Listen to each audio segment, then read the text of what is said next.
بسم اللہ الرحمن الرحیم وبہ نستعین سبحانک لا علم لنا الا ما علمتنا انک انت العلیم الحکیم الحمدللہ رب العالمین والصلاة والسلام علی سید المرسلین وعلی آلہ وصحبہ اجمعین ومن تبعهم بإحسان الى یوم الدین. اعوذ باللہ من الشیطان الرجیم. بسم اللہ الرحمن الرحیم. یریدون لیطفئوا نور اللہ بافواہہم واللہ متم نورہ ولو کرہ الکافرون. هو الذي ارسل رسوله بالهدى ودين الحق ليظهره على الدين كله ولو كره المشركون. محترم حاضرین،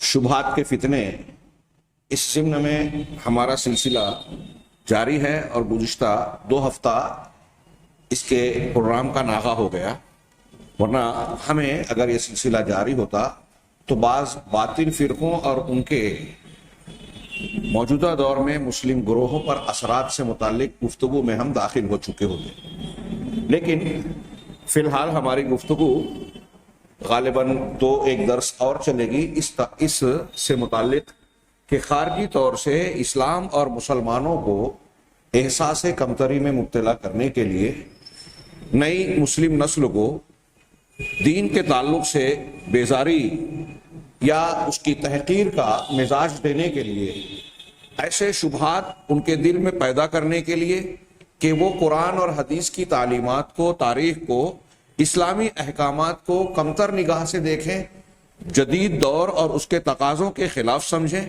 اور نتیجے میں وہ بہت سارے دینی احکامات کا براہ راست نہ صحیح اشارے کنائے اور گھوم پھر کر اس کا انکار کرے، اسے قبول نہ کرے.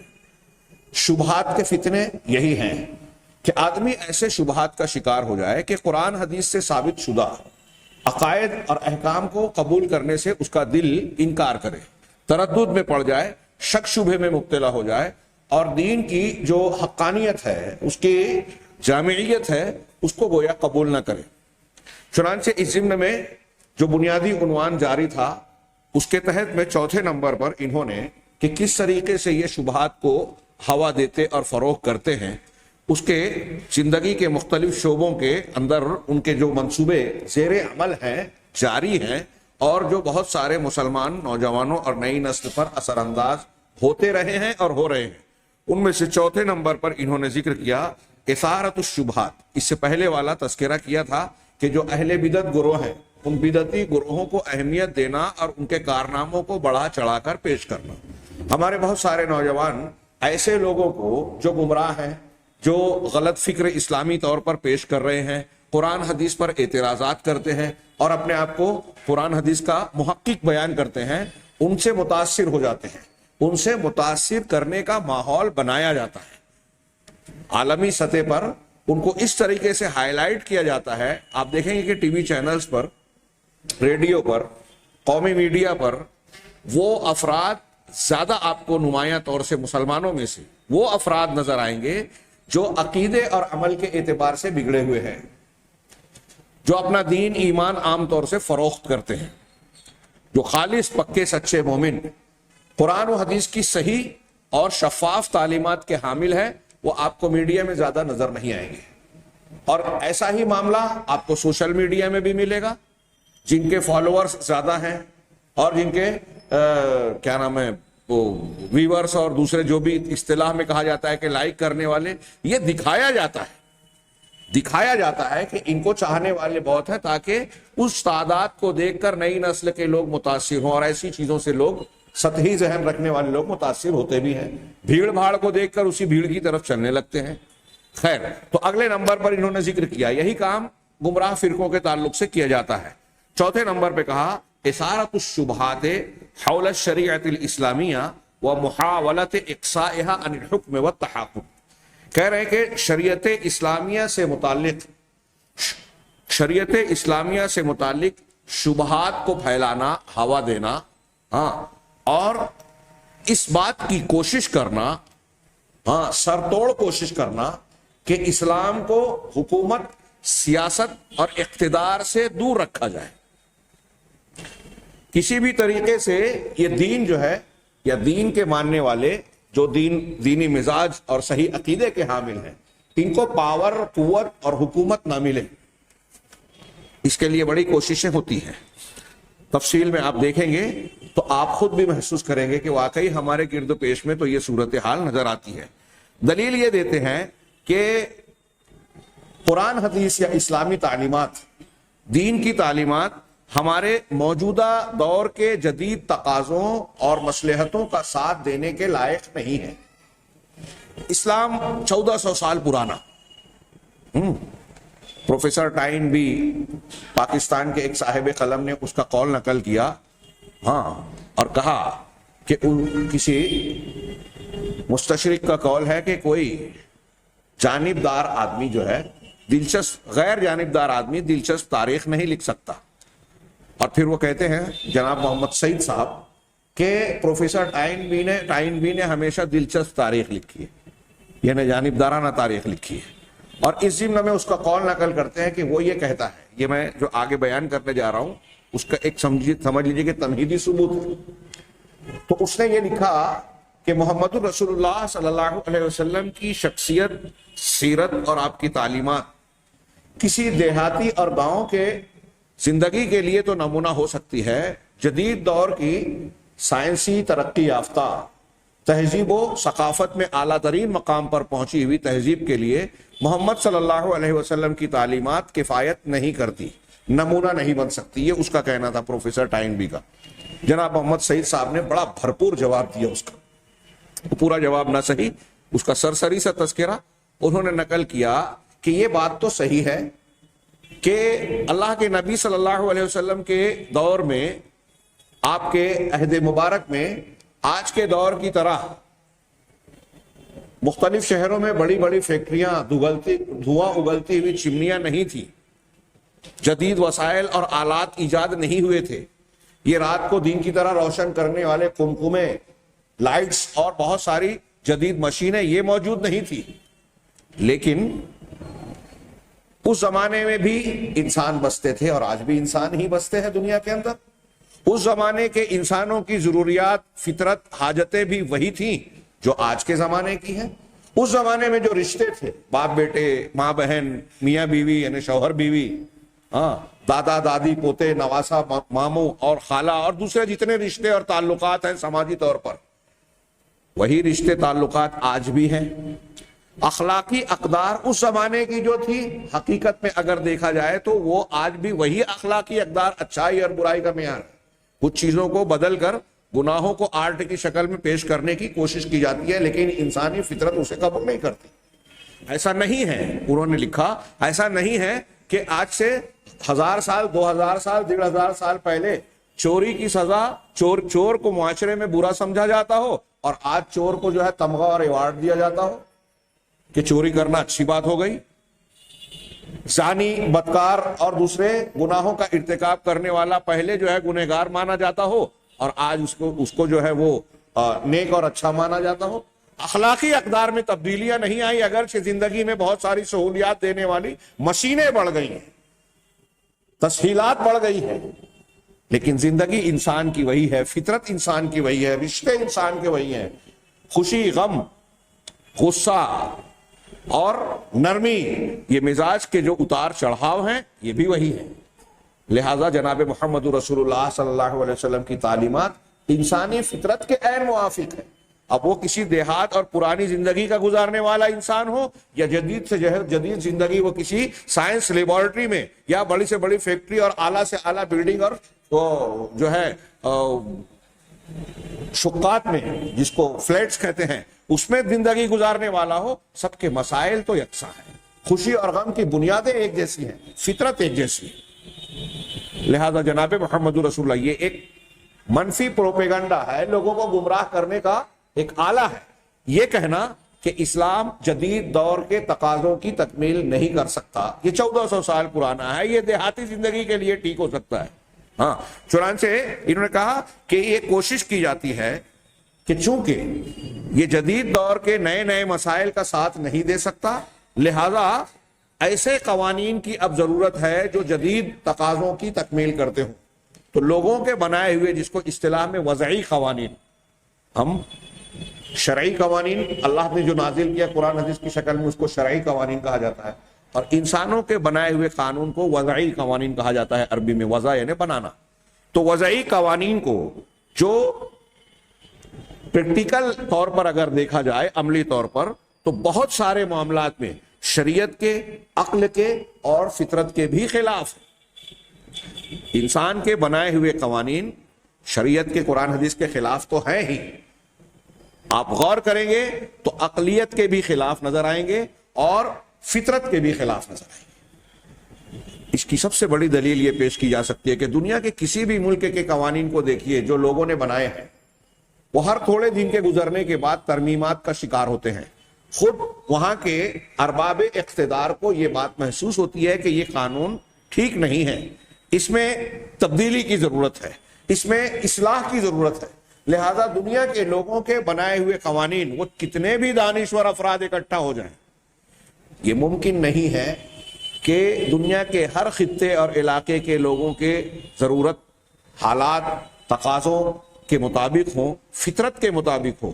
آج ایک قانون بنانے والا کتنا بھی صاحب علم ہو جائے، الگ الگ فنون کے ماہرین کی کمیٹی بن جائے، لیکن 20 سال 30 سال 25 سال کے بعد حالات کے بارے میں ان کو علم نہیں ہے، اپنے ماحول یا اپنی معلومات کے دائرے سے آگے ان کی معلومات نہیں ہے۔ لہذا انسانوں کے بنائے ہوئے قوانین میں خامی کا ہونا، نقص کا ہونا یقینی فطری بات ہے، ایسا ہوگا ہی ہوگا، کتنا بھی ذہین انسان ہو، بلکہ ذہین ترین انسانوں کی منتخب جماعت ہی کیوں نہ ہو۔ ایسا قانون جو ہر حقدار کو اس کا حق دے، ایسا قانون جو انسان کی فطرت کے موافق ہو، ایسا قانون جو ہر زمانے بدلتے ہوئے زمانے کا ساتھ دینے کی صلاحیت رکھتا ہو، یہ صرف احکم الحاکمین، ارحم الراحمین، علیم و خبیر رب العالمین کی ہی ذات ہے اور کوئی نہیں، اور اس کا نازل کیا ہوا دین اسلام ہے۔ جب یہ اعتراض کیا جاتا ہے یا یہ بات کہی جاتی ہے کہ اسلام مختلف بدلتے ہوئے حالات، تقاضوں اور نئے مسائل کے سلسلے میں تقاضے پورا نہیں کر سکتا، تو دراصل یہ اللہ تبارک و تعالیٰ کی ذات پر اعتراض ہوتا ہے کہ آپ دنیا کے لوگوں کی عقل کو اتنا کامل مان رہے ہیں کہ وہ تو جدید تقاضوں کے موافقت میں مناسب قانون بنا سکتے ہیں، رب العالمین کی ذات اس سے عاجز تھی کہ نئے تقاضوں کا اسے علم نہیں تھا۔ کہ کوئی ایسا ہی شخص کہے گا جو اللہ تبارک و تعالیٰ کو جانتا نہیں، جو ایمان سے محروم ہے اور جس کی فطرت پلٹ گئی ہے، عقل بھی سلامت نہیں ہے، وہ ایمان والا ہو ہی نہیں سکتا۔ چنانچہ یہ بات کہی جاتی ہے، اور یہ بات اتنی پھیلائی گئی ہے کہ عام طور سے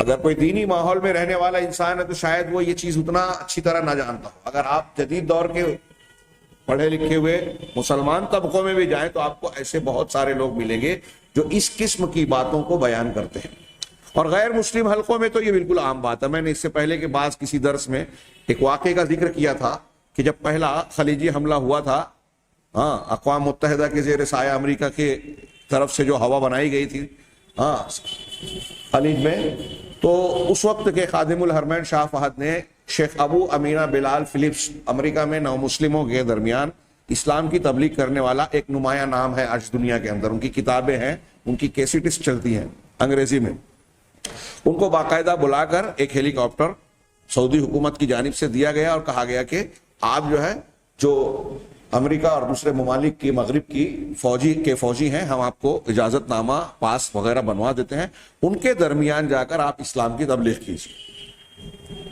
اور ان کی کوششوں سے اس درمیان مجھے یاد پڑتا ہے کہ اخبارات میں رپورٹ آئی تھی 4000 لوگ اسلام میں داخل ہوئے تھے، ریڈی میڈ فوجی۔ اس کو لوگ ہائی لائٹ نہیں کرتے، جو سعودی عرب پر تنقید کرنے والے لوگ ہیں کہ ایسے ایسے کارنامے ہیں جس کا وہ پروپیگنڈا نہیں کرتا۔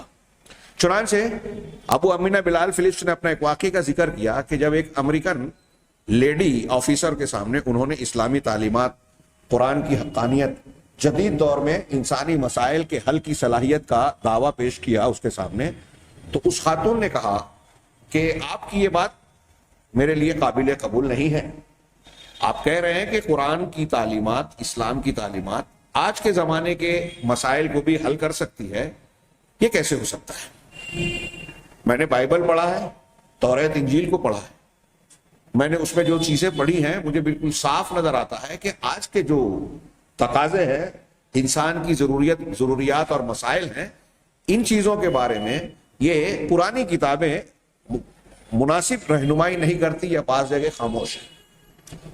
تو ابو امینہ بلال فلپس نے کہا کہ کیا آپ نے قرآن اور قرآنی تعلیمات کو پڑھا؟ کہا نہیں پڑھا ہے، لیکن 1400 سال پہلے جب یہ اتری ہے تو میری عقل نہیں قبول کرتی. تو یہ اسی پروپیگنڈے کا گویا نتیجہ تھا. تو ابو امینہ بلال فلپس نے ان سے کہا کہ ہمارا یہ ماننا ہے، دعویٰ ہے اور علمی بنیاد کہ یہ قیامت تک، آج ہی نہیں آگے آنے والے مسائل میں بھی انسان کی رہنمائی کرنے کے لیے کافی ہے. اب آپ کو اگر ایسا لگتا ہے کہ ایسا یہ نہیں کر سکتا تو آپ کچھ موجودہ دور کے کچھ مسائل پیش کیجئے کہ اس معاملے میں قرآن کیا کہتا ہے. ہم آپ کو قرآن سے نکال کے بتائیں گے. ابھی نہیں بتا سکا تو 2 روز 3 روز کے بعد کل کے دن میں بتانے کی کوشش کروں گا. کہا یہ اچھی بات ہے. اس نے کچھ غور و فکر کرنے کے بعد بعض مسائل بطور نمونہ پیش کیا اور بتائیے کہ قرآن حدیث اس میں کچھ آپ کا اسلام اس سلسلے میں کوئی رہنمائی کرتا ہے. شیخ ابو امینہ بلال فلپس نے جب اس کا جواب قرآن سے دیا تو وہ حیرت زدہ رہ گئے. اس سے کہا واقعی یہ تو حیرت انگیز بات ہے اور واقعی بہت مناسب حل ہے. انہوں نے اس کو ایکسپلین کیا. مسائل کا اخبار کی رپورٹس میں ذکر نہیں تھا. بہرحال وہ حیرت زدہ ہوئی. اس نے قبول کیا اور کہا کہ مجھے ایک قرآن دیجئے انگریزی ترجمے کے ساتھ. انہوں نے دیا اور چند دنوں میں ہی اس نے مطالعہ کر کے کہا کہ میں اسلام قبول کرتا ہوں. میرے ذہن و دماغ میں حاشیہ خیال میں بھی یہ بات نہیں تھی کہ 1400 سال پہلے نازل ہونے والی کتاب، آسمان سے اترنے والی کتاب آج کے مسائل میں کو حل کر دی ہے. پڑھنے والا اس نتیجے پہ پہنچ رہا ہے اور یہ پروپیگنڈا پھیلایا جا رہا ہے اس کے برخلاف. پھر اس میں واقعے میں تھا کہ اس کا شوہر جو امریکہ میں تھا اس وقت، وہ بھی امریکن فوج کے اعلیٰ منصب پر کسی پوسٹ پر تھا. انہوں نے اس کو فون کیا کہ میں نے اسلام قبول کر لیا اور واقعی یہ سچا مذہب ہے، میں نے تحقیق کی ہے. میں آپ کو بھی مشورہ دوں گی کہ قرآن پڑھو اور اسلام قبول کرو. سچا دین ہے، آسمان سے نازل شدہ آخری شفاف دین ہے. اور انہوں نے اپنی بیوی کو، وہ جانتے تھے، انہوں نے بھی تحقیق کی اور اسلام قبول کر لیا.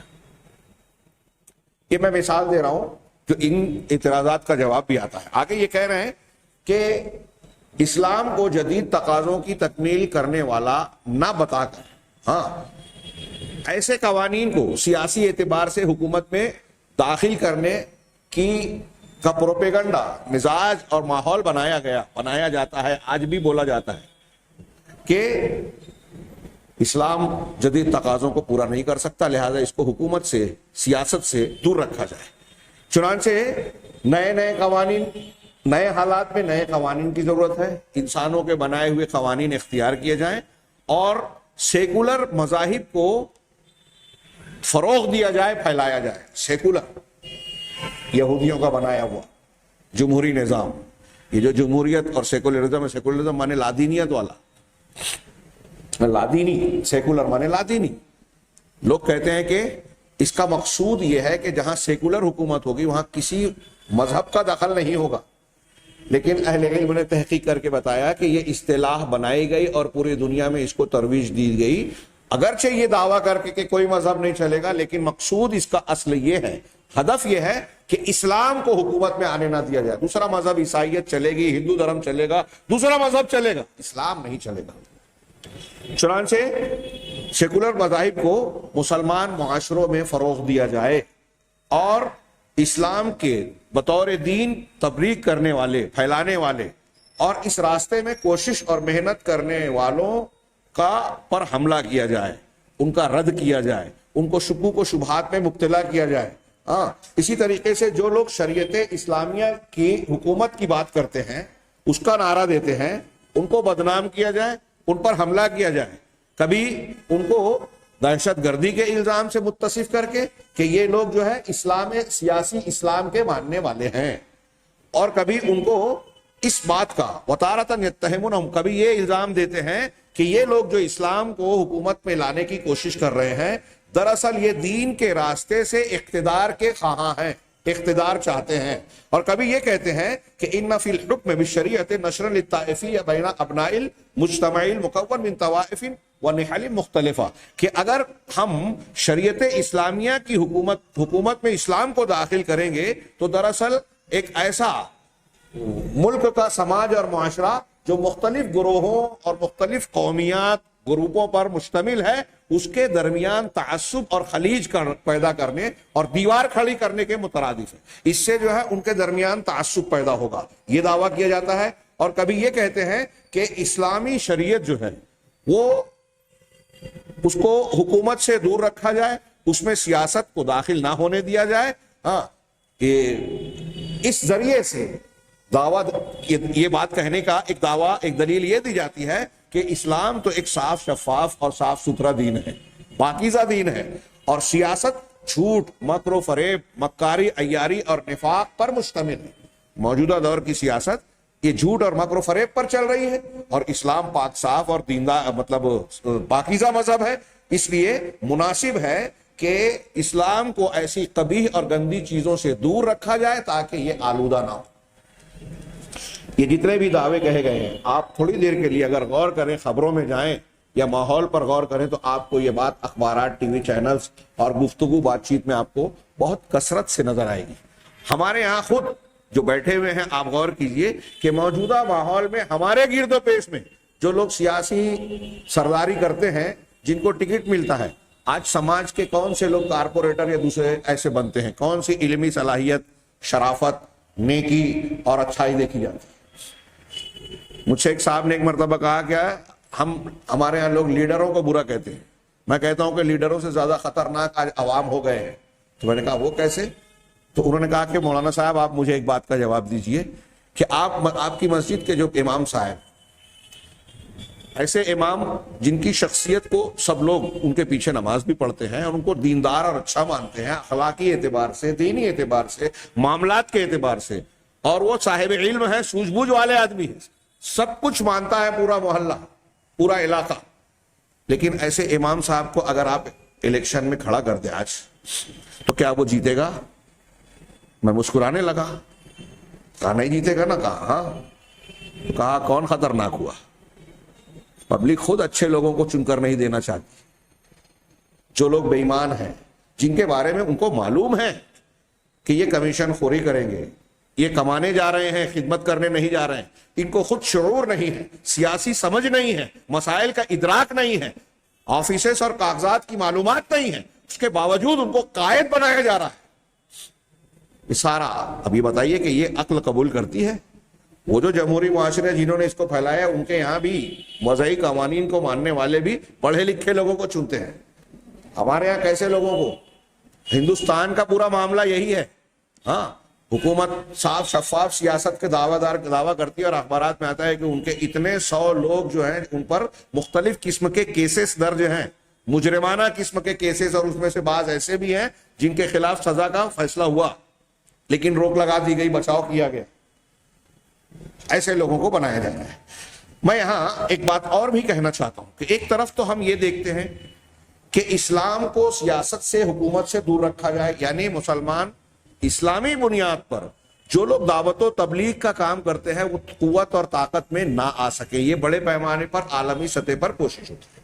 ہمارے یہاں چھوٹے پیمانے پر بھی آپ دیکھیں کہ جو لوگ اقتدار کے بھوکے ہیں، اپنے اقتدار کو قائم رکھنا چاہتے ہیں، کام کریں یا نہ کریں، وہ اپنے سامنے کسی دوسری طاقت اور کسی دوسرے کام کرنے والے کو پیدا ہونے بڑھنے نہیں دیتے. اگر کوئی کام کرتا ہوا نظر آتا ہے تو اس کے کاموں پر روک لگاتے ہیں. وہاں دین، اللہ کا خوف کہ وہ دینی کام کر رہا ہے، وہ جماعت اچھا کام کر رہی ہے، اس سے کوئی لینا دینا نہیں ہے. اسے ایسا لگتا ہے کہ یہ کام ہوگا تو میں مر جاؤں گا.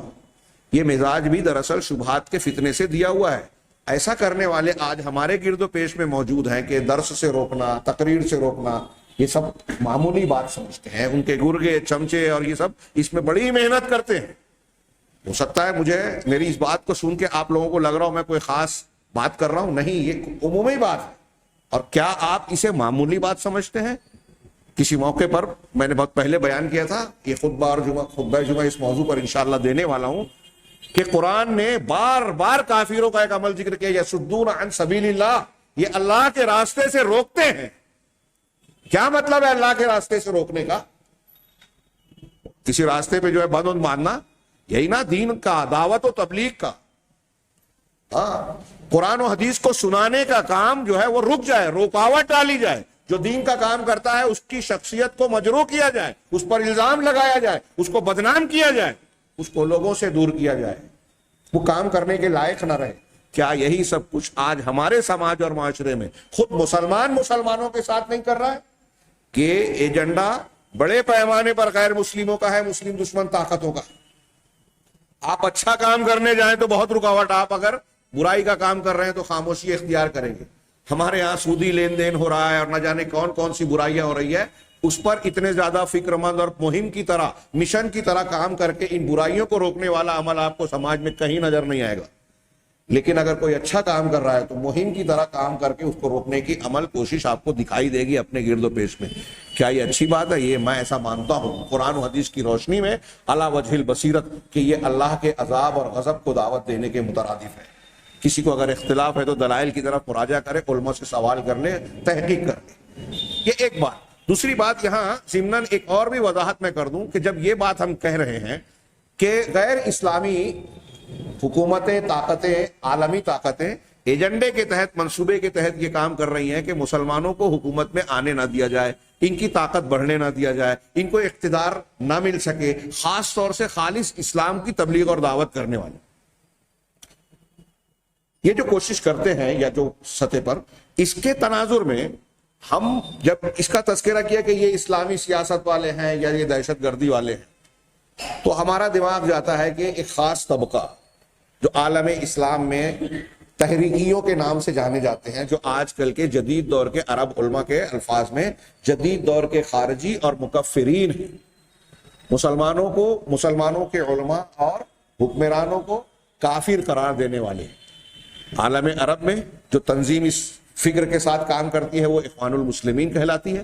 بر صغیر میں جماعت اسلامی ان کی فکر کے تقریباً موافق ہے، بہت کم معاملات میں ان سے کچھ الگ ہوگی۔ اس لیے اگر اخوانی بات کہی جائے تو جماعت اسلامی کہی جائے تو اخوانی، یہ دونوں قریب قریب ہوتے ہیں۔ ان کا مزاج اسلامی سیاست کا ہے۔ تو جب ہم یہ بات کہتے ہیں تو لوگ ایسا سمجھتے ہیں کہ اس سے مراد وہ لوگ ہیں۔ کہیں کہیں ایسا ہو سکتا ہے کہ ان کو روکا گیا، لیکن حقیقت یہ ہے کہ اسلامی سیاست کی فکر کی بنیاد پر مولانا ابو العلا مودودی صاحب، شیخ حسن البنا اور سید قطب وغیرہ نے کی جو فکر آگے بڑھی، تو اس نے پیمانے ہی تبدیل کر دی۔ اسلامی سیاست کی بجائے سیاسی اسلام بنا دیا۔ شیخ عبید اللہ کشمیری رحمہ اللہ ہمارے یہاں آیا کرتے تھے، اللہ ان کو غریق رحمت کرے۔ 20 سال جماعت اسلامی میں رہے، پھر اس سے توبہ کی اور بہت شدید مخالفت کی اور کتاب لکھی، اسلامی سیاست یا سیاسی اسلام۔ اب یہ لوگ جو سیاسی، یعنی مطلب کیا ہوا اس کا کہ اسلام سیاست کا ایک جز ہے۔ اصل اسلام تو ایمانیات، منہجیت سے جڑا ہوا ہے، لیکن انہوں نے جب سیاست اور اقتدار کو اقامت دین کے نام پر اہم اور بنیاد بنا دیا تو اب نتیجہ کیا نکلا کہ فرع اصل بن گئی، اصل فرع بن گئی۔ سمجھے آپ یہ جملہ؟ جو بنیاد ہے، جڑ ہے، جڑ کو شاخ بنا دیا اور شاخ کو جڑ بنا دیا، ذریعے کو مقصد بنا دیا اور مقصد کو ذریعہ بنا دیا، پیمانہ بدل دیا، سیاست اور حکومت اہم ہو گئی۔ اب اسلام کا درخت اور شجر جس جڑ پر کھڑا ہوتا ہے، یعنی عقیدہ اور منہج، اس کو تابع بنا دیا۔ یہی وجہ ہے کہ آپ دیکھیں گے کہ یہ جماعت اسلامی یا اخوانیوں کے نزدیک عقیدے کی، منہج کی کوئی خاص اہمیت نہیں ہے۔ دعوت و تبلیغ میں بھی نبی کا طریقہ نہیں ہے، تصوف بھی چلے گا، قبر پرستی بھی چلے گی، میلاد کرو کہ نہ کرو، فاتحہ پڑھو کہ نہ پڑھو، ایک ہو جاؤ۔ یہ جو شبہ ہے نا، اس کے فروغ دینے کا رد عمل میں یہ الٹا معکوس گمراہی ہے۔ یہ جو میں عرض کر رہا ہوں بہت بڑے پیمانے پہ پھیلی ہوئی ہے۔ ایک طرف تو یہ کوشش عام نوجوانوں کو جب میں نے یہ بتایا تو یہ تو سب قبول کر رہے ہیں کہ اسلام کو سیاست سے دور رکھا جائے، یہ ان کی کوشش ہے، یہ بہت سے لوگ بیان کرتے ہیں، یہ سب مان رہے ہیں۔ لیکن اب اسلام کو میں سیاست بھی ہے اور حکومت کے ذریعے سے قوت حاصل ہونی چاہیے، اس فکر کو جب فروغ دیا گیا ان یورپ والوں کے مخالفت اور رد عمل میں، تو نتیجہ کیا نکلا کہ ایسی کچھ چیزوں کو ان لوگوں نے صحیح قرار دیا جو الزام کی شکل میں مسلمانوں کے دشمن بیان کرتے تھے. اب حکومت ہی کو اصل مقصد بنا دیا گیا. اسلام کی دعوت و عمل، دعوت و فکر کرنے کا عمل کے بجائے سیاسی طور پر ایجیٹیشن، جلوس، احتجاج، دھرنا، یہ سب اسلامی دعوت کا اور اسلامی گروپ کا کام سمجھ لیا گیا.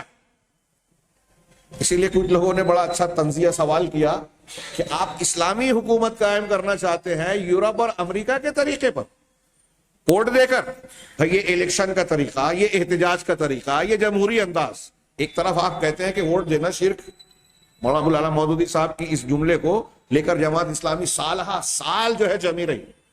جس نے ووٹ دیا وہ مشرک ہو گیا. آج انہوں نے سیاسی پارٹی بنا لی ہندوستان کے اندر، آج ان کی سیاسی پارٹی بن گئی. بہت بڑا سوال ہے، لیکن اس پر کوئی رکتا ہی نہیں ہے، کوئی گفتگو کرتا ہی نہیں ہے کہ کل تک جو شرک تھا اور مولانا شمس پیرزادہ صاحب نے اس کی مخالفت کی تو ان کو جماعت اسلامی سے نکال دیا گیا. آج آپ کی پوری جماعت اس میں جو ہے الگ موقف، مخالف موقف اختیار کر رہی ہے. جو 30 سال پہلے شمس پیرزادہ 40 سال پہلے انہوں نے پیش کیا تھا، آج آپ پورے کی پوری جماعت سے وہ اختیار کر رہے ہو. کیا اصول ضابطہ ہے آپ کے؟ یہ شبہات کے فتنے کا اثر ہے. میں بہت اہم بات کر رہا ہوں، ممکن ہے کہ شاید میں سمجھا نہ پا رہا ہوں، لیکن سمجھنے کی کوشش کریں کہ یہ جو موقف ہے، ایک طرف یہ کہ اسلام کو دور کیا جائے، دوسری طرف جب سیاست اسلام سے سیاست کو الگ کر دیا جائے، ایک غلط بات. لیکن ایک طرف جب سیاست کو جوڑنے کی بات کی جا رہی ہے، ہماری اسلام پسند جماعتیں کچھ لوگ جو دعویٰ لے کر کھڑی ہو رہی ہیں، انہوں نے سیاست کو اصل کر کے اسلامی عقیدے اور منہج کو تابع بنا دیا. نتیجہ یہ ہے کہ ان کے یہاں عقیدہ اور منہج کوئی اہمیت نہیں رکھتی ہے. گائے بھی گابن، بیل بھی گابن، یہ بھی صحیح اور یہ بھی صحیح.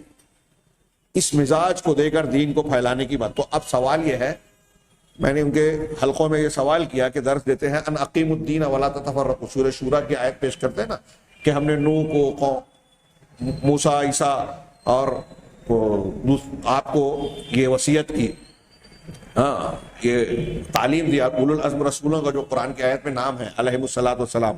تو آگے کہا کیا وصیت کی؟ ان اقیم الدین ولا تتفرقوا فیہ، کہ دین کو قائم کرو اور اس میں فرقہ بندی نہ کرو. تو اب انہوں نے اس آیت کو پکڑا اور کہا کہ دیکھو دین کا قیام ہمارا فریضہ ہے، اقامت دین، اور اقامت دین کے لیے طاقت کی ضرورت ہے، حکومت کی ضرورت ہے، تو حکومت حاصل کرنی ہے. اب حکومت کریں گے تو اس وقت جب مسلمانوں کے اندر طاقت ہوگی. فرقہ بندی سے ان سب مسلمانوں کی طاقت بکھر جاتی ہے، لہذا فرقہ بندی سے بچو. اب یہ جو فرقہ بندیاں ہیں یہ کیوں ہو رہی ہے؟ یار یہ مشرک ہے، یہ بدعتی ہے، اس وجہ سے فرقہ بندی ہو رہی ہے. لہذا کوئی کچھ بھی کر رہا ہے، مسلمان ہے نا، یہاں تک کہ رافضی ہے تو اس کو ہاتھ ملا لو اور دین قائم کرو. سمجھ میں آتی ہے بات؟ یہ اخوانیوں کا نعرہ تھا کہ ہم جس پر متفق ہیں اس میں ایک دوسرے کے ساتھ ہیں، اور جس میں اختلاف ہے ایک دوسرے سے معذور ہیں. عرب علماء نے کتابیں لکھی ہے اس بات کو رد کرنے کے لیے، اس بات کو کہ یہ غیر شرعی اصول ہے. اگر عقیدے میں سنت کی مخالفت میں کوئی اصول یا کوئی طریقہ کار ہے کسی کے یہاں، بدعات ہیں، خرافات ہیں، تو کیا وہ دین قائم کریں گے؟ آپ کہہ رہے ہو یہ آیت سے کہ ان اقیم الدین، دین قائم کرنا ہے، تو کون سا دین قائم کرنا ہے؟ کون سا دین قائم کرنا ہے؟ وہ دین چلے گا جس میں شرک ہو، وہ دین چلے گا جس میں بدعات ہوں، جس میں خرافات ہوں. دنیا کے تاریخ کے جناب محمد رسول اللہ صلی اللہ علیہ وسلم نے یا کسی بھی نبی نے کسی شرک کو قبول کیا ہو؟ بتاؤ کہ اتحاد اتفاق کی ضرورت ہے اس لیے شرک چلے گا. شرک اکبر تو چھوڑیے، شرک اصغر پر بھی اللہ کے نبی صلی اللہ علیہ وسلم، انبیاء خاموش نہیں رہے. اور آپ کوئی میلاد پڑھے کہ نہ پڑھے، فاتحہ پڑھے کہ یعنی دوسرے لفظوں میں شرک کرو کہ مت کرو، ایک ہو جاؤ. یہ اسلام نہیں ہے، یہ دین نہیں ہے. یہ دونوں پہلو غلط ہیں. یہاں فی الحال ہمارا سامنے جو موضوع ہے میں اس کی طرف آؤں. ہاں، اس ضمن میں ایک اور بھی بات کہہ دوں کہ یہ جو پروپیگنڈا پھیلایا جاتا ہے کہ جدید تقاضوں کی تکمیل نہیں کرتا، یا اسلام کے سائے میں مسلمانوں کے یا اسلامی سماج کی ضروریات، مسائل حل نہیں ہو سکتے، یہ دعویٰ ایک طرف دیکھیے اور پریکٹیکل میں دیکھیے. میں ایک بات کہنے جا رہا ہوں، آپ معلومات لیجئے، نیٹ کا زمانہ ہے. آپ سروے رپورٹس دیکھیے کہ دنیا کے کس ملک میں گناہ اور جرائم کی کیا شرح ہے، تو آپ کو یہ ملے گا اللہ کے گھر میں کہہ رہا ہوں کہ جس دنیا کے جس ملک میں اسلامی نظام جتنا زیادہ قائم ہے، قرآن حدیث کے احکامات کو قانون کی شکل میں جتنا زیادہ اختیار کیا گیا ہے، اتنا زیادہ وہاں آپ کو جرائم کم ملیں گے، اتنا زیادہ وہاں کے عوام امن میں ملیں گے، اور سب سے زیادہ روئے زمین پر بلا کسی تردد اور شک شبے اور تردید کے جھجک کے ہم یہ کہہ سکتے ہیں کہ پوری دنیا میں سب سے زیادہ پرامن ملک سعودی عرب ہے آج کی تاریخ میں، اور برسوں سے۔ کیوں ہے؟ یہ ہمارے یہاں لوگ بولتے نا کہ مسلمانوں کو سب سے زیادہ ہندوستان میں یا فلاں جگہ اور فلاں جگہ حقوق حاصل ہے۔ کیسے حاصل ہے؟ اب اگر ایک پیش کیا جائے تو کوئی یہ کہے کہ بھئی وطن سے محبت نہیں ہے، یہ وطن سے محبت والی بات نہیں ہے کہ آپ حقائق پیش کریں، مخالفت نہیں ہے یہ۔ آج جو لوگ احتجاج کر رہے ہیں کسان، وہ کہہ رہے ہیں کہ جو قانون پاس کیا گیا ظالمانہ ہے، تو کیا ان کو وطن کا دشمن مان لیا جائے؟ نہیں۔ بتائیے یہاں جان مال عزت و آبرو محفوظ ہے، ہمارا وجود ہر وقت سوالیہ نشان کے اندر میں ہوتا ہے کہ نہیں؟ آج کیا حالات ہیں مسلمانوں کے؟ اور یہ صرف ہندوستان کی بات نہیں ہے، دوسرے مقامات پر بھی اس قسم کے بڑے مسائل درپیش ہیں۔ پوری دنیا میں سب سے زیادہ امن چین سکون کہیں ہے تو سعودی عرب میں، اور یہ بات ان لوگوں کو جو یہ پھیلاتے ہیں بڑی کھلتی ہے۔ آپ کو یہ پتا ہونا چاہیے، معلوم ہوگا، پڑھا ہوگا کہ باقاعدہ مغربی طاقتوں نے کچھ لوگوں کو، اپنے خریدے ہوئے مسلمانوں کو سعودی عرب بھیجا کہ وہاں جرائم کریں، ہاتھ نہ آئے، ایسی مشق اور تربیت لے کے جائیں کہ جرم کریں، وہاں چوریاں کریں، کیونکہ جب یہ بولا جاتا ہے کہ سعودی عرب میں چوری نہیں ہوتی، دکان کھلی چھوڑ کے لوگ نماز کے لیے چلے جاتے ہیں، سامان خرید کے جو ہے ڈیوائیڈر پر رکھ کے چلے جاتے ہیں کہ ہم نماز پڑھ کے آئیں گے، اٹھا کر لے کے جائیں گے۔ ایسا تحفظ کہیں نظر نہیں آتا۔ تو یہ کیا بات ہے؟ یہ یورپ والے جو جمہوریت کی خوب تعریف کرتے ہیں، ان کو کھلتی تھی یہ بات، لہذا ان کو یہ دکھانا تھا کہ نہیں، سعودی عرب میں بھی چوری ہوتی ہے، ڈکیتی ہوتی ہے، دھماکے ہوتے ہیں، کچھ لوگوں کو خریدا، تیار کیا، تربیت دی، بھیجا، اور یہاں اس قسم کے جرائم کا آغاز کیا۔ آج کی تاریخ میں گزشتہ چند سالوں کے مقابلے میں اب وہاں کچھ جرائم ہو رہے ہیں، اور یہ جو ہو رہے ہیں یہ کروائے جا رہے ہیں۔ ہو سکتا ہے ہوتے بھی ہوں، بعض لوگ کرتے بھی ہوں، ہاں، لیکن نشے کے معاملے میں، زنا کے معاملے میں، چوری کے معاملے میں، دیگر جرائم کے معاملے میں سب سے کم شرح سعودی عرب میں نظر آئے گی۔ ہم لوگ کہتے ہیں وہاں بولنے کی آزادی نہیں ہے، ہمارے مسلمان بھی اکثر بولتے ہیں ارے وہاں تو لکھا ہوا خطبہ پڑھتے ہیں، آپ اپنی طرف سے تقریر نہیں کر سکتے۔ ٹھیک ہے، تھوڑی دیر کے لیے مان لیں، ایسا مان لیا جائے، ہر جگہ ایسا نہیں ہے، خاص موقعوں اور خاص مقامات پہ ہوتا ہے، اور ہر جگہ آج جتنی بھی ہائی فائی اقوام متحدہ میں لوگ لکھ کر تقریر کرتے ہیں، لکھی ہوئی تقریر کرتے ہیں، کیوں؟ اس کے اسباب ہیں، وقت کا لحاظ، ضروری باتیں نکات کا پیش کرنا، مقررہ وقت کے اندر بات کو سمیٹنا، جانبی اور ایسی بات جس میں جیسے ہم لوگ، میں بیان کر رہا ہوں، بہت سی باتیں جو پہلے سے سوچی نہیں ہے، موضوع سے ہٹ کر ہے، کچھ آ جاتی ہیں، ایسی باتوں سے بچنا یہ مہذب اور اعلیٰ مقامات کا ایک تقاضا ہے۔ جتنی بڑی جگہ جائیں اتنا زیادہ آپ کو یہ اہتمام ملے گا، لیکن اس کو سعودی عرب میں جو ہے عیب بنا کر پیش کیا۔ آپ نہیں کہہ سکتے فلاں نے کہا تو جیل میں چلا گیا۔ دین کے اعتبار سے سب سے زیادہ اعتراض کی گنجائش وہاں ہے، علماء کی سب سے زیادہ وہاں سنی جاتی ہے، سعودی عرب میں۔ حکومت علماء اور پولیس کی بنیاد پہ چل رہی ہے۔ یہ امریکہ کی اسٹڈی ہے کہ کیوں سعودی عرب کی حکومت اتنی مقبول ہے، تو کہا ایک طرف پولیس بھی اس کی وفادار ہے، اور اخلاق والی، دنیا کے سب سے زیادہ با اخلاق پولیس آپ کو ملے گی، اور دوسری طرف علماء بھی اس کے ساتھ ہیں، کیونکہ دین کی جو ہے وہ قیادت ہے وہاں۔ اب میں یہ عرض کرنا چاہتا ہوں کہ وہاں آپ کو یہ نظر آئے گا کہ سب سے زیادہ امن ہے۔ آپ فرض کر لو تھوڑی دیر کے لیے جو اعتراض ہم بھی کرتے ہیں ہمارے مسلمان، ارے وہاں تو بولنے کی آزادی نہیں ہے، آپ کو بولنے کی آزادی ہندوستان میں ہے، تو آپ بول کے کیا حاصل کریں گے؟ فساد ہوا، آپ کا کارخانہ جل گیا، دکان جل گئی، لوٹ لیے گئے۔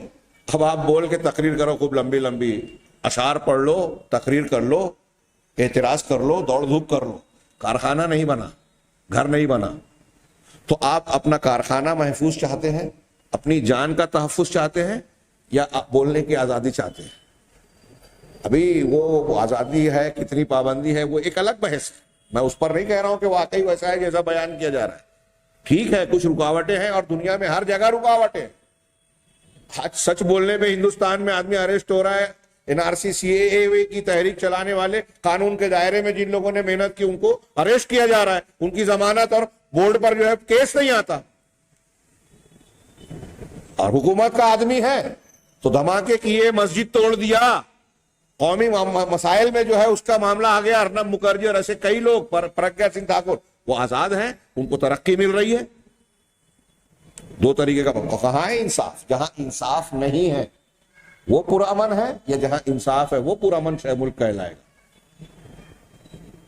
پوری تاریخ میں آپ دیکھیں گے جس طرح سے مسلمانوں نے اپنی قوت اور طاقت کے ساتھ دوسروں کے ساتھ انصاف کا برتاؤ کیا ہے، کوئی دوسری قوم میں ایسی بڑی مثالیں کچھ ملے گی، لیکن مجموعی طور سے مسلمانوں کا کوئی مقابلہ نہیں کر سکتا. کیوں؟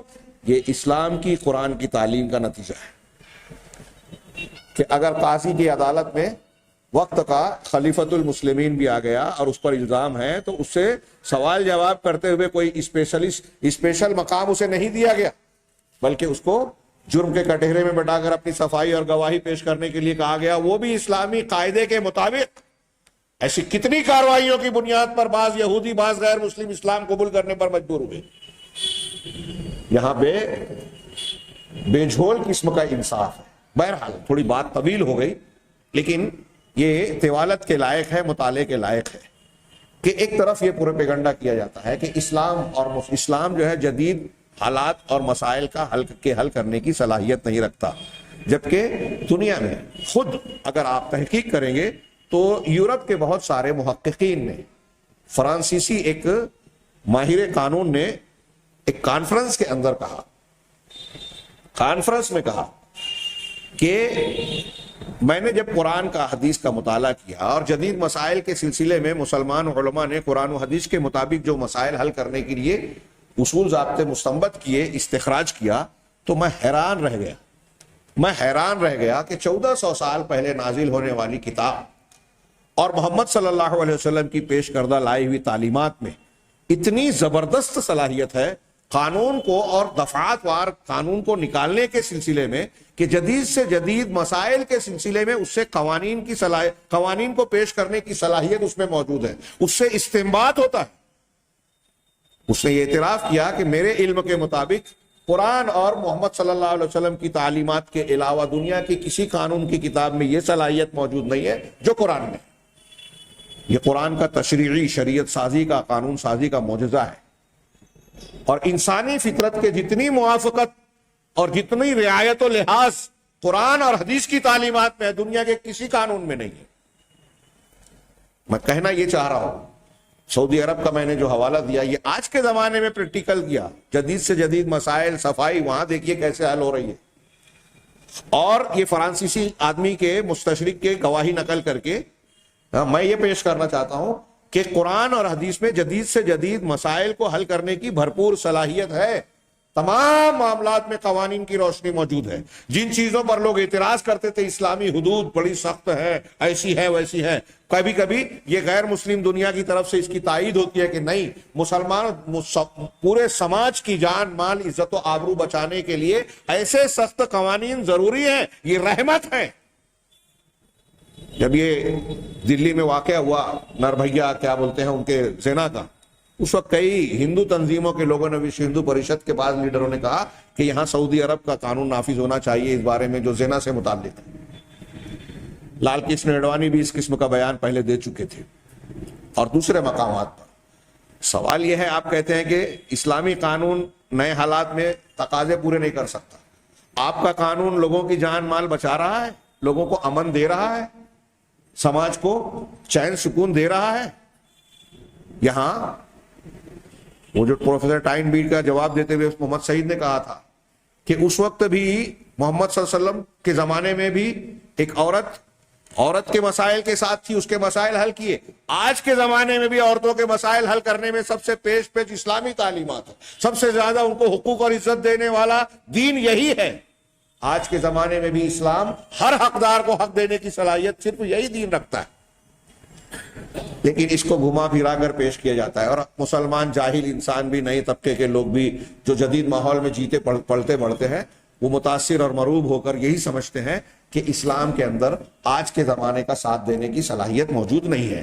آگے یہ کہتے ہیں وَمِن شُبَهِهِمْ أَيْضًا فِي رَفْضِ الشَّرِيعَةِ، اور کہہ رہے ہیں کہ شریعت کو رد کرنے کے سلسلے میں ان کے شبہات میں سے ایک شبہ یہ ہے کہ وہ یہ لوگوں کے سامنے پیش کرتے ہیں کہ مغرب کی دنیا جو ہے، جو ترقی اور تہذیب و تمدن کے اعلیٰ مقامات پر آگے بڑھتی چلی گئی، بلندی پر چڑھتی چلی گئی، اور اس کے سیاسی اور سماجی اور اداری معاملات، حکومت کے معاملات میں جو تنظیم، جو ترتیب اور جو اچھائیاں آئی ہیں، وہ کلیسا کے کہنوتی، یعنی آج کہنوت جو کا لفظ استعمال کیا انہوں نے، یوں کہہ لیجیے نجومی کا پیشہ یا درجہ اس کو کہتے ہیں، اس کا عام ترجمہ ملا گیری والا، عیسائی ملائیت، ملائیت کے دائرے اور دین سے نکلنے کے بعد ہی یہ ترقیات ہوئی ہیں یورپ میں۔ یہ بات اس سے پہلے بھی میں نے ضمناً بیان کی تھی کہ یہ دعویٰ وہ کرتے ہیں کہ یورپ نے ترقی کب کی؟ جب کلیسا اور مذہب سے انہوں نے دامن چھوڑا، ہاتھ ہٹایا۔ لہذا اب وہ کیا کہتے ہیں؟ وَانْطَلَقَ حُرًّا مِنْ قُيُودِ الدِّينِ، اور یورپ اور مغربی دنیا دین سے آزادی حاصل کر لی، اس کی پابندی سے اپنے آپ کو، اپنی جکڑ بندی سے نکال لیا۔ اب اسی بنیاد پر وہ کیا پیش کرتے ہیں، مسلمانوں میں کیا تبلیغ کرتے ہیں؟ فَقَانَ لِذَابًا، ہر وہ شخص جو ترقی چاہتا ہے، تہذیب و ثقافت میں بلندی چاہتا ہے، تو اس کو چاہیے کہ وہ اپنے آپ کو دین سے جوڑ کر نہ رکھے، دین اور مذہب سے اپنے آپ کو الگ کر لے۔ اگر آپ دین سے جڑے رہیں گے تو ترقی نہیں کر پائیں گے، مذہب سے جڑے رہنا، اس لیے کہ دین آزادی اور آگے بڑھنے سے رکاوٹ ڈالتا ہے، بے پیروں میں بیڑیاں ڈالتا ہے۔ انہوں نے قرآن کی ایک آیت کا ٹکڑا نقل کیا، کبرت کلمۃ تخرج من افواہہم ان یقولون الا کذبا، یہ بہت بڑی بات ہے جو ان کے منہ سے نکلتی ہے، یا وہ جو بھی کہہ رہے ہیں بالکل جھوٹ ہے۔ اس کا ضمنی جواب انہوں نے دیا کہ ومع ذلک، اس کے باوجود یہ بات جھوٹی ہے، غلط ہے، فریب ہے، اس کے باوجود یہ شبہ ہاں بعض کمزور عقل والے لوگوں پر اور مسلمانوں میں سے جو جاہل طبقہ ہے، نیا طبقہ، وہ چاہے کالج اور یونیورسٹی میں پڑھ رہا ہو لیکن دین سے جاہل ہے، تو جو جاہل طبقہ اور کمزور عقل والا، ہاں چمک دمک کو دیکھ کر متاثر ہو جانے اور مرعوب ہو جانے والا جو طبقہ ہے، ان پر یورپ کے لوگوں کا یہ جادو چل گیا اور وہ اس فریب میں مبتلا ہو گئے، چنانچہ وہ بھی اس کلام کو، اس بات کو اپنی زبان سے یا اپنے عمل سے دہرانا شروع کر دیے کہ ہاں ترقی کرنا ہے تو دین سے دور ہونا ہوگا۔ کچھ لوگ زبان سے بول دیتے ہیں، کچھ لوگ بولتے نہیں، پریکٹیکل عملی زندگی میں یہی کرتے ہیں کہ دین اور دینی تعلقات کنارے رکھا جائے، خاص موقعوں پہ، تہوار کے موقع پہ ہم عید کی نماز پڑھنے چلے جائیں، خاص نمازوں میں چلے جائیں، باقی ہمارا معاملہ جو ہے وہ ترقی کا اور تعمیر کا جو ہے، تعلیمی اعتبار سے، فلانے اعتبار سے، تو ہم اس میں آگے بڑھنا چاہتے ہیں، تو دینی تعلیمات یہ ملاؤں کے چکر میں ہم کو نہیں پڑھنا ہے۔ یہ بے مزاج بنایا گیا اور اس بنیاد پر علماء کی تحقیر کی گئی، علماء کے درجے کو کم کر کے بتایا گیا۔ علماء کو آپ اگر بے عزت اور کمتر سمجھتے ہیں تو اس کا مطلب آپ قرآن حدیث کی تعلیم کو کمتر اور بے عزت سمجھ رہے ہیں۔ علماء کی حیثیت ان کے شخصیت کی وجہ سے نہیں ہے، ان کے علم کی وجہ سے ہے۔ امام شافعی کا قول میں نے نقل کیا کہ اگر تم چاہتے ہو کہ انبیاء کی مجلس کو دیکھو تو علماء کی مجلس کی طرف دیکھو، اس لیے کہ وہ انبیاء کے علم کے وارث ہیں، اور علماء کی مجلس انبیاء کی خلافت کی مجلس ہے، کوئی معمولی بات نہیں ہے۔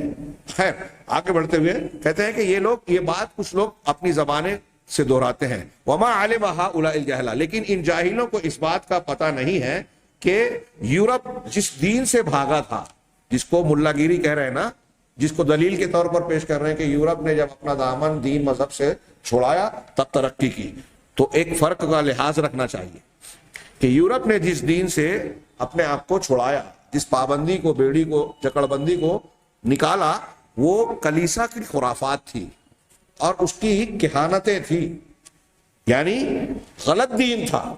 وما كانوا علیہ من الدجل، اور جو مکر و فریب، شعبدہ بازی، کفر اور محرف تحریف شدہ دین کے نام پر لوگوں کے ساتھ جو لوٹ کھسوٹ ہوتی تھی، ان کے دین، ایمان اور پیسوں کی لوٹ مار چرچ میں، کلیسا میں چلتی تھی۔ آپ قرون وسطی کی تاریخ پڑھیے یورپ کی، حیرت میں پڑ جائیں گے کہ پادری اور چرچ کے لوگ جو ہے وہ لوگوں کا استحصال کیسے کیسے کرتے تھے۔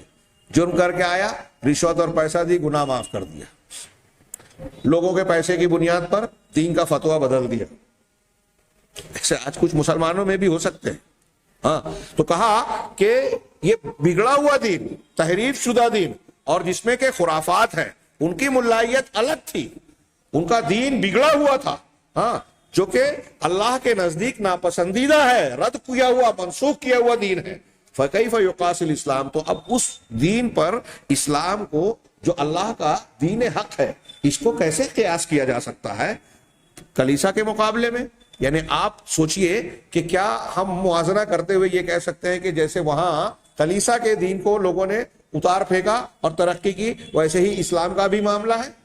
کلیسا نے جس طریقے کی پابندیاں ترقی پر لگا رکھی تھی، بھائی وہاں ایسا ہوا کہ گلیلیو نے جب یہ تحقیق پیش کی کہ زمین جو ہے وہ سورج کے گرد گردش کر رہی ہے، تو چرچ کا عقیدہ تھا کہ نہیں، اس پہ حضرت عیسیٰ کے قدم پڑے تھے، ان کے عقیدے کے مطابق نعوذ باللہ اللہ کے بیٹے، لہٰذا ایسا ہو ہی نہیں سکتا کہ زمین جو ہے سورج کے گرد گردش کرے، تم اپنی بات واپس لو ورنہ تم کو قتل کر دیا جائے گا.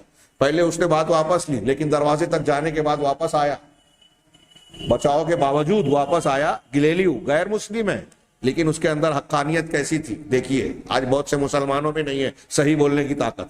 اس نے کہا کہ تم لوگوں نے دباؤ ڈال کر مجھ سے یہ تو کہلوا لیا کہ زمین گردش نہیں کر رہی ہے سورج کے گرد، لیکن حقیقت تو وہی ہے جو میں نے بیان کی، کیونکہ میں نے مشاہدہ کیا ہے. یہ علم اور دلیل کی بنیاد پر میں کہہ رہا ہوں. نتیجے میں گلیلیو کو پھانسی کی سزا دے دی گئی. ایک سائنسی یا فلکیاتی تحقیق جو مشاہدے کے طور پر گلیلیو نے دیکھی، تحقیق کی، اسے پیش کرنے پر کلیسا والوں نے اس کو جو ہے قتل کر دیا. اور ایسے بہت ساری سائنسی تحقیقات جب سامنے آئی تو چرچ کے بنائے اور تحریف شدہ دین کی جو بخیے اکھاڑ کر پھینک دیے کہ یہ غلط بات ہے جس کو دین کے نام پر لوگوں کو پھیلا رکھا ہے. تو ان کا دین تو بناوٹی تھا، غلط تھا، اس لیے اس نے روک لگا رکھی تھی انسانی ترقی، تقدم اور تہذیب و ثقافت میں آگے بڑھنے سے. اسلام میں بھی ایسا ہے کیا؟ اگر اسلام میں کسی عالم نے اس قسم کا کوئی فتویٰ دیا جو ترقی کے راستے میں رکاوٹ والا معاملہ تھا تو یہ اس کا فتویٰ تھا، قرآن و حدیث کی تعلیم کی کمی نہیں تھی. اور دوسرے علماء نے پھر اس کو واضح بھی کیا کہ یہ فتویٰ درست نہیں ہے. بہرحال تو کیسے دین اللہ کے دین کو کنیسہ کے دین سے، خرافات سے کیسے قیاس کیا جا سکتا ہے، مقابلہ کیا جا سکتا ہے؟ اور وہ دین جو تحریف شدہ ہے، جس کے خلاف خود یورپ کے لوگ جو ہے بھڑک اٹھے. یورپ کے لوگوں میں دین اسلام، ان کے اپنے دین اور مذہب سے متعلق کئی امور میں جو ہے بغاوت کا معاملہ ہوا. وہ جو ایک جدید فرقہ بنا بعد میں پروٹسٹنٹ، اس کا جو بانی ہے، کیا نام ہے اس کا، مشہور نام، 16ویں صدی کا، اس نے جو ہے یہ سوال اٹھایا کہ بھائی آپ کہتے ہو کہ بائبل کو اگر پڑھا جائے گا اس طریقے سے، بائبل خوانی، جیسے ہمارے یہاں گھر گھر قرآن خوانی ہوتی ہے نا، ویسے وہ لوگ بائبل خوانی کرتے تھے گھروں میں برکت کے لیے، رحمت کے لیے. اور اگر کوئی مر گیا تو پادری جو ہے جا کر اس سے لکھواتے تھے، پیسے ویسے دے کے کہ اس کو جنت دے دو اور ایسا کر دو اور ویسا کر دو، جیسے ہمارے یہاں بوروں میں سنتا ہوں ایسا ہوتا ہے. تو میں نام بھول رہا ہوں، بڑا مشہور نام ہے، ابھی زبان پر آ جائے گا انشاءاللہ. تو اس نے یہ سوال اٹھایا کہ بھائی بائبل اللہ نے اتاری، انجیل اتاری تو عمل کرنے کے لیے، سیکھنے کے لیے، یا پھر اس کو تبرکن جو ہے آپ گھر میں رکھ دو، پڑھ لو تو برکت آ جائے گی اس کے لیے؟ اور نجات بائبل پر عمل کرنے سے ہوگی یا پادری کے پروانہ نجات سے ملے گی؟ یہ بنیادی سوال اس نے اٹھایا. اور پھر ایک جنگ چلی، اور نتیجے میں جب اہل مذہب کو یہ سمجھ میں آیا کہ اگر ہم اس جنگ میں آگے بڑھتے ہیں تو ہمارا عیسائی مذہب ٹوٹ پھوٹ کا شکار ہو جائے گا، اس کو دنیا رد کر دے گی، تو انہوں نے یہ چال بازی کی، کہہ رہے نہیں نہیں، حکومت، طاقت، سائنس یہ الگ ہے، دین مذہب یہ الگ ہے، انسان کا پرسنل معاملہ ہے، نجی معاملہ ہے، اس میں دخل دینے کی ضرورت نہیں، دونوں کو ملایا نہ جائے. یہ اسلام، وہ اپنے مذہب کو بچانے کے لیے انہوں نے ایسا کیا کہ سیاست اور سائنس مذہب سے الگ چیز ہے. اور پھر ان کے یہاں جب مذہب اور دین کا ٹکراؤ ہوا تو ایک پروپیگنڈا یہ بھی کیا گیا کہ اسلام کی اور مذہب کی تعلیمات سائنس کی تعلیمات سے ٹکراتی ہے. لیکن تحقیقات نے، علمی تحقیقات نے آگے چلتے ہوئے یہ بھی ثابت کیا کہ قرآن حدیث کا کوئی ایک بھی معاملہ، ایک بھی بیان وہ فلکیات سے متعلق ہو، ہوا بادل بارش سے متعلق ہو، زمین اور زمین کے طبقات سے متعلق ہو، عالم نباتات عالم حیوانیات سے متعلق ہو، انسان کے جسم، اس کے اندر کی رگوں، خون، پانی یا کسی بھی چیز سے متعلق جو دنیا کی کوئی بھی حقیقت اور سائنس اور تحقیقات کے کوئی بھی شعبہ ہو، قرآن اور حدیث کا ایک لفظ بھی سائنس غلط ثابت نہیں کر سکا۔ ٹکراؤ کئی جگہ دکھایا گیا، لیکن جب تحقیقات کا قدم آگے بڑھا تو سائنس نے گھٹنے ٹیکے، سر بھی ٹیکے کہ ہاں اسلام کی پیش کردہ تعلیمات سچی ہے۔ پیغام قرآن میں ہمارے دروس کا سلسلہ جاری ہے۔ ہاں آج میں سمجھتا ہوں 30-40 دروس اس موضوع پر ہو چکے ہوں گے، جو سلسلہ جاری ہے ہمارا ریکارڈنگ کا۔ آپ جمعیت اہل حدیث کے یوٹیوب چینل پہ دیکھ سکتے ہیں کہ مختلف معاملات میں سائنسی معجزات قرآن اور حدیث کے، جدید تحقیقات 1400 سال پہلے قرآن و حدیث نے جو باتیں بیان کی تھی، آج کی تحقیقات قبول کر رہی ہے کہ واقعی 1400 سال پہلے کا یہ معاملہ بالکل درست ہے۔ اور دنیا کے بہت سارے ماہرین، عیسائی ہوں، جاپانی سائنٹسٹ ہوں یا دوسرے بدھسٹ سائنٹسٹ ہوں، ان کے سامنے جب قرآن حدیث کی ایسی تعلیمات جو ان کے فن سے متعلق تھی پیش کی گئی تو وہ حیرت زدہ رہ گئے۔ کئی نے کلمہ پڑھ لیا کہ 1400 سال پہلے دنیا کے کسی انسان کے لیے یہ ممکن ہی نہیں تھا کہ ایسی بات بیان کرے جو آج کے زمانے میں ہم کو معلوم پڑ رہی ہے۔ اس وقت دنیا، محمد صلی اللہ علیہ وسلم تو نبی امی تھے، صحرائی شخص تھے، کسی کالج اسکول میں پڑھا بھی نہیں تھا۔ دنیا کے اس وقت کے جو پڑھے لکھے اور دانشور لوگ تھے وہ بھی ان تحقیقات کو پیش نہیں کر سکتے تھے، تو محمد صلی اللہ علیہ وسلم کے لیے کیسے ممکن ہوا؟ یقیناً یہ اللہ کی طرف سے نازل شدہ دین ہے۔ یہ کوئی 1 2 5 7 8 10 چیزوں کی بات نہیں ہے۔ قرآن حدیث میں ایسے سینکڑوں علمی حقائق ہیں، تو قرآن اور حدیث کی کوئی بات سائنس سے ٹکراتی نہیں، اور جہاں ٹکراؤ دکھایا گیا بالآخر سائنس نے غلطی قبول کی کہ ہماری پہلی تحقیق غلط تھی، ہمارا علم محدود تھا۔ جب ہم آگے بڑھے تو ہمیں سمجھ میں آیا کہ قرآن ہی صحیح ہے۔ اور جن امور میں آج سائنس کہیں کہیں آنکھیں ڈالنے کی کوشش کرتا ہے اسلام کی آنکھوں میں، تو آگے چل کے ہمارا یہ یقین اور ایمان ہے کہ پھر تحقیقات آئے گی اور یہ قبول کرنے پر وہ مجبور ہوں گے کہ واقعی قرآن و حدیث ہی سچا ہے، ہماری بات غلط ہے۔ تو اس کا مقابلہ، اسلام کا مقابلہ اس انجیل والے دین سے یا دنیا کے دوسرے ادیان سے جو لوگوں کے بنائے ہوئے ہیں اس سے کیا جا سکتا ہے؟ یہی تو کھلتا ہے ان لوگوں کو۔ اسلام کی اس خوبی کو بیان کرنے سے بھی لوگ ڈرتے ہیں۔ جو ماہرین، اب میں نے بھی مائیکل ہارٹ کا کیا نام ہے، ایک مائیکل مور پروفیسر ہیں جو علم الجنین کے، بچہ ماں کے پیٹ میں پیدا ہوتا ہے اور عورتوں کے امراض کے، ہالینڈ کے ایک بڑی یونیورسٹی کے رئیس، کئی یونیورسٹیز میں اعلیٰ پوسٹ پہ، انہوں نے ایک کتاب لکھی ڈیولپنگ ہیومن۔ یہ بچوں کی پیدائش کے مراحل اس میں بیان کیے، اور ان کے کافی میں نے یہاں اپنے دروس میں کئی دروس میں بیان کیا، کچھ طویل بھی ہو گیا۔ تو انہوں نے یہ لکھا تھا کہ قرون وسطیٰ میں یہ بات کسی کو معلوم نہیں تھی۔ سعودی عرب کا جو گروپ گیا شیخ عبد المجید زندانی وغیرہ سے، ان سے اس موضوع پر گفتگو کی اور کہا کہ آپ نے اپنی کتاب میں یہ لکھا ہے 1400 سال پہلے قرآن میں یہ تھا، قرآن کی آیتیں سنائی، تو وہ حیرت زدہ رہ گئے اور پھر ان سے مطالبہ کیا کہ اپنی کتاب میں یہ بات بڑھائیے، تو انہوں نے بڑھائی بات اگلے ایڈیشن میں، اور ان کی کتاب دنیا کی 8 زبانوں میں میڈیکل اسٹوڈنٹس اور ٹیچرز پڑھتے پڑھاتے۔ دیکھیں دعوت کا کام کیسے کیا، جدید علمی سائنسی تحقیقات کی روشنی میں دین کی تبلیغ۔ موسیٰ کے زمانے میں جادو کا زور تھا، اللہ تعالیٰ نے لاٹھی دی، جادوگروں نے دیکھ کر کہا کہ یہ موسیٰ کا کام نہیں اللہ کا کام ہے، اسلام قبول کر دیا۔ آج اسلام کے سائنسی معجزات کو اگر یہ مسلمان پیش کرتے ہیں تو سائنسی دنیا کہنے پر مجبور ہوگی کہ یہ اللہ کا کلام ہے، اللہ کا دین ہے، محمد صلی اللہ علیہ وسلم یا کسی انسان کا دین نہیں ہو سکتا۔ لیکن اس کے برخلاف یہ پھیلایا جاتا ہے کہ دیکھو یہ مسلمان، یورپ نے جب مذہب کی پابندی کو گلے سے اتار کر پھینکا تب ترقی کی، لہذا مسلمان بھی اگر ترقی کرنا چاہتے ہیں تو ضروری ہے کہ وہ مذہبی پابندی سے اپنے آپ کو آزاد کرے۔ اور پھر آگے کہہ رہے ہیں کہ دوسرے کچھ لوگ ایسے ہیں،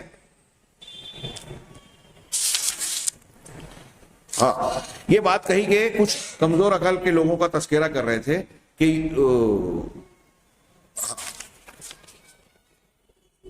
یورپ میں خود اس کے خلاف تحریک چلی اور پھر بالآخر مذہب کو بچانے کے لیے یہ دعویٰ کیا گیا کہ مذہب انسان کا نجی معاملہ ہے اور سائنس اور حکومت الگ چیز ہے۔ اب کہہ رہے ہیں کہ وکیف یقال، اسلام جو بالکل صاف ستھرا اور شفاف دین ہے، اللہ کی توحید اور اس کی عبادت، اکیلے اللہ کی عبادت پر کی بنیادی تعلیم پر مشتمل، توحید پر مشتمل اسلام کی تعلیمات اس کو اور جو مشتمل ہے اس چیز پر جو قرآن کریم میں اللہ کی جانب سے تعلیمات آئی ہیں جو دنیا اور آخرت دونوں کی مصلحتوں اور فائدوں کو اپنے اندر سمیٹے ہوئے ہیں. قرآن کی تعلیمات، اللہ کی تعلیمات. ہاں، وما جاء به رسول صلی اللہ علیہ وسلم من الشریعۃ الکاملۃ من عند اللہ، اور جو رسول صلی اللہ علیہ وسلم لائے ہیں اللہ کے پاس سے کامل شریعت اور اعلیٰ ترین بلند ترین اخلاقی اقدار پر مشتمل تعلیمات. پریکٹیکل بھی آپ نے پیش کیا، آپ سے بہتر اخلاق، جامع اخلاق والا دنیا میں کوئی پیدا نہیں ہوا اور ہوگا بھی نہیں. ہاں، کہا التی بہارت العدو قبل الصدیق بالادیان المحرفۃ القائمہ علی الخرافہ. کہہ رہے ہیں کہ یہ ایسی جامع اور فطری تعلیمات ہیں، اسلام کی ایسی خوبیاں ہیں جس نے دوست سے پہلے، مسلمان دوستوں سے پہلے دشمن لوگوں کو جو کہ تحریف شدہ دین کو ماننے والے ہیں، جو ان کے یہاں خرافات، شعبدہ بازی اور اللہ عز و جل کے ساتھ کفر ہے، اس کے مقابلے میں جب انہوں نے موازنہ کیا تو خود انہوں نے قبول کیا کہ اسلام کی یہ تعلیمات بڑی صاف ستھری ہے، فطری ہے، انسان کی دنیا اور آخرت کی مصلحتوں کو سمیٹے ہوئے. یہ دشمنوں میں قبول کرتے ہیں، اور ہمارے خلاف جو پروپیگنڈا کیا گیا اس کی بنیاد پر بعض جاہل مسلمان، جاہل سے مراد وہ پڑھے لکھے بھی مراد ہے جو دین پر بڑی بڑی ڈگریاں لینے کے بعد قرآن حدیث پر اعتراض کرتے ہیں، اس لیے کہ قرآن و حدیث کے بارے میں وہ جاہل ہیں اور یورپ کے فلسفوں اور اس کے پروپیگنڈوں سے متاثر ہیں. یہ جو منکرین حدیث جو ٹی وی پر پیش کیے جاتے ہیں، پاکستان میں غامدی ہیں، ہاں، اور دوسرے اس سے پہلے پرویز تھے، یہ انجینئر ہے، اور اس قسم کے لوگ جو ہیں یہ آپ دیکھیں گے کہ یہ حقیقت میں جاہل اور یورپ سے متاثر اور مرعوب ہے. قرآن حدیث کا گہرا علم اور فنی علم ان کو ہے ہی نہیں، لہذا یہ اسلام سے پر اعتراض کرتے ہیں.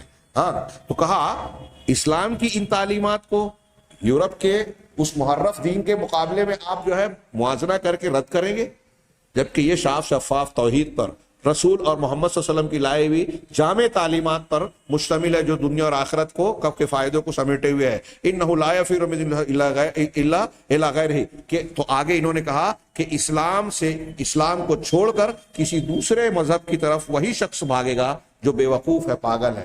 ومن یرغب عن ملت ابراہیم الا من صفی نفسہ، جو ملت ابراہیمی سے منہ موڑے گا تو وہی ہوگا، قرآن کا بیان ہے یہ، تو وہ بے وقوف، جو انتہائی احمق اور بے وقوف ہے. اور جو شخص اللہ کی ہدایت کے بغیر اپنی خواہشات کے پیچھے بھاگتا ہے، ایسا ہی آدمی اسلامی تعلیمات کو چھوڑ کر اپنے دوسری طرف بھاگے گا ترقی کے نام پر. آخری پیراگراف میں اس موضوع کے تحت وہ کہتے ہیں کہ دین نصارہ کا تحریف شدہ اور گمراہ دین جو کہ شرک اور انسانی عقل کو لغو قرار دینے پر قائم ہے، وہ نصرانیت ہو، یہودیت ہو، ہندو مذہب ہو، آپ کو بہت سی چیزیں ایسی ملے گی جو عقل قبول نہیں کرتی، لیکن لوگ اس کو مان رہے ہیں اور اسلام پر 17 سوال اٹھاتے ہیں. 17 کیا 170، حالانکہ یہاں جواب بھی ملتا ہے. ہاں، اب بتائیے، وہ جو بہت بڑا سائنٹسٹ تھا انگریزی دور میں، اس کو مقرر کیا گیا کہ گہن لگ رہا ہے، ذرا مشاہدہ کیجیے. جب گہن لگنے لگا تو ساتھ ہی ساتھ وہ مشاہدہ کرتے ہوئے اٹھ کے جا کے گھنٹی بجا رہا ہے. انگریز آفیسر نے سوال کیا کہ یہ بیچ بیچ میں اٹھ کے آپ گھنٹی کیوں بجا رہے؟ کہا وہ میں ہندو ہوں نا، ہندو مذہب کے اعتبار سے یہ ہمارا عقیدہ ہے کہ جب گہن لگتا ہے تو ایک راکشش زمین کو یا سورج کو نگلنے کے لیے بڑھتا ہے، گھنٹی بجانے سے وہ بھاگتا ہے. تو کہا آپ سائنسٹسٹ ہو کے ایسی بات کرو؟ کہا ٹھیک ہے، میں یہ سائنس ہے، میری فن ہے، لیکن وہ میرا مذہب ہے. وہاں اس نے نہ جواب دینے کی زحمت کی اور نہ ان کو ضرورت محسوس ہوتی ہے. لیکن مسلمان اور اسلام ایسی کوئی چیز مانتا ہے تو اس کا جواب بھی دیتا ہے، پھر بھی اس پر اعتراضات لوگ کرتے ہیں. تو ایسے مذاہب تو سائنس کے سامنے کھڑے ہونے کے لائق ہے ہی نہیں، جن کی کوئی بات عقلیت، فطرت، سائنس کی تحقیقات کا ساتھ دینے کے لائق ہے ہی نہیں. اسلام ہے جو ہر محاذ پر جدید سے جدید کوئی علم اور چیلنج آ جائے اس کی آنکھوں میں آنکھیں ڈال کر بات کرتا ہے، کھڑا رہتا ہے. اور کوئی بھی مذہب آ گیا اس کے سامنے، 1400 سالہ تاریخ دیکھ لیجئے، کوئی بھی مذہب فلسفہ منطق کی شکل میں یا آج کے سائنس کی شکل میں کوئی بھی مخالف معارض بن کر آیا، بالآخر مقابل نے گھٹنا ٹیکا. یہ قرآن کا معجزہ ہے، اللہ تبارک و تعالیٰ کی، رسول کی، قرآن کی حقانیت کی بہت چیختی چلاتی روشن دلیل ہے. اس کے باوجود کوئی شخص متاثر ہو جائے اور اس کے بارے میں احساس کمتری کا شکار ہو جائے تو اس سے بڑا جاہل اور بے وقوف کون ہوگا؟ تو آخر میں یہ کہہ رہے ہیں کہ نصارہ کا دین جو عقل کو لغو قرار دیتا ہے، شرک پر مشتمل ہے، وہ دین قویم اور جو کہ خواہشات نفس، ہوا اور جہالت سے پاک ہے، ظلم سے پاک ہے. اس سے کیسے مقابلہ کیا جا سکتا ہے؟ یہ دین اسلام وہ ہے تنزیل من حکیم حمید، جو حکمت والی ذات اور قابل تعریف حمید، جس کے اندر حمد کی ساری خوبیاں موجود ہیں۔ جب ساری خوبیاں ہیں تو اس کے کسی کام میں خامی اور نقص ہو ہی نہیں سکتا، جھول ہی نہیں ہو سکتا، لہذا اس کا بنایا ہوا دین بالکل پاک، صاف، شفاف اور محکم ہوگا۔ اور سبحانک ھذا بہتان عظیم، جب قرآن و حدیث کے دین کو یہ جو جاہل لوگ ہیں نصارہ کے دین سے موازنہ کر کے کہیں گے کہ اس کو بھی ایسے ہی نکالا جائے زندگی سے، سیاست سے دور کیا جائے، تو یہ بہتان عظیم ہے، بہت بڑا الزام ہے، کیونکہ حقیقت اس کے برخلاف ہے۔ اور حقیقت یہ ہے کہ مسلمانوں کو آج کے زمانے میں جو پسماندگی، پچھڑا پن اور مختلف قسم کی مصیبتیں لاحق ہیں، یہ ان کے دین حق سے اعراض کرنے کی وجہ سے ہے، اور اپنے پروردگار کی شریعت کو ترک کرنے کی وجہ سے ہے، اور اپنے کافر دشمنوں کے پیچھے بھاگنے کی وجہ سے۔ مسلمانوں کے بنیاد یہ ہے، لیکن شبہات کا فتنہ ایسا دماغ میں ڈالا گیا کہ جو ہمارے لیے حل ہے، ہمارے مسائل کو حل کرنے والی چیز ہے، یعنی دین پرستی، دین کو اختیار کرنا، توحید کو اختیار کرنا، اللہ کے نبی صلی اللہ علیہ وسلم کے دین کو، احکامات کو ماننا، اس کو کہا کہ یہ تم کو پستی کی طرف لے جائے گا، اور جس کی وجہ سے پستی ہوتی ہے، اسلام سے دور ہٹ کر کفار، مشرکین اور مختلف قسم کی گمراہیوں کی طرف جانا، اس کو کہتے ہیں کہ یہ ترقی کا راستہ ہے۔ آگے دو موضوع ہے، میں یہ موضوع چاہتا تھا کہ آج ہی بیان ہو جائے، لیکن وقت زیادہ ہو گیا۔ کہ 5ویں نمبر پر انہوں نے کہا کہ عورتوں کے احکام سے متعلق جو ہے شبہات کو ابھارنا، اور مسلمان خاندان کے بارے میں فساد پیدا کرنا، بگاڑ پیدا کرنا، مسلمان سماج میں خاندان، اس کو انہوں نے تھوڑا سا تفصیل سے بیان کیا، اور یہ تمہید میں کہا کہ اس عورتوں سے متعلق اسلامی احکامات اور تعلیمات کو، یا مسلم عورتوں کو غیر مسلموں نے، مسلم دشمن دانشوروں نے جتنا زیادہ نشانہ بنایا ہے، کسی اور چیز کو نہیں بنایا، اور الگ الگ ٹاپک تھے۔ اس کے بعد ایک ٹاپک یہ بھی ہے کہ اسلامی اقتصاد پر بھی حملہ کیا گیا۔